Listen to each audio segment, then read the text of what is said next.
Can I let you know? Yeah. I think it's definitely a process. I've come to recognize, Chad, coming from technology, there's this very real sense that the industry's on your heels. And so every quarter, you get to the end of the quarter and you spend about a week figuring out what can we change, what can we do better, what can we innovate. So that's the environment I came from, and I feel very at ease, in that.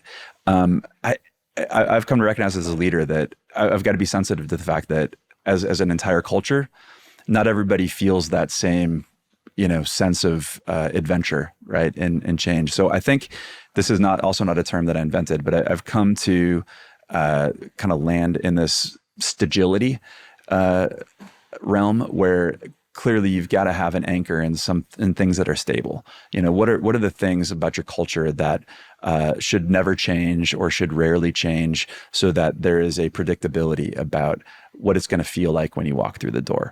And so for us, that's things like our purpose, our mission, our values, while also then encouraging people, to use a football term, have our knees bent and head on a swivel, right? There's this industry is always changing. The city's always changing. So how can we expect ourselves to be agile?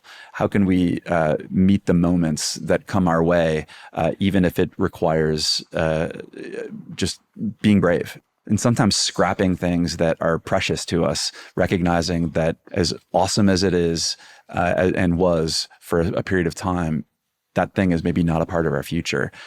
We're actually going through an exercise as a leadership team where we're talking about, as we sit here in 2025, we've got the last couple of years of a current stadium. We've got a new stadium coming online. Again, the city, the state is evolving.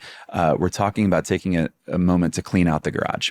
I don't know if you've had a similar experience, but our garage is pretty orderly, but especially by the end of the winter, there's always just some things that feel a little bit out of place. We have purchased some new things that need to find a home. We need to take a fresh look and say, are there things that we're just not using anymore? And, things need to be shifted around to different walls.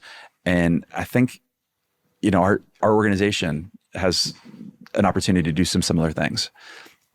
When we open up this building in 2027, we're going to be a very different organization than we were in 2015, 2020, even today. And so what should that garage look like?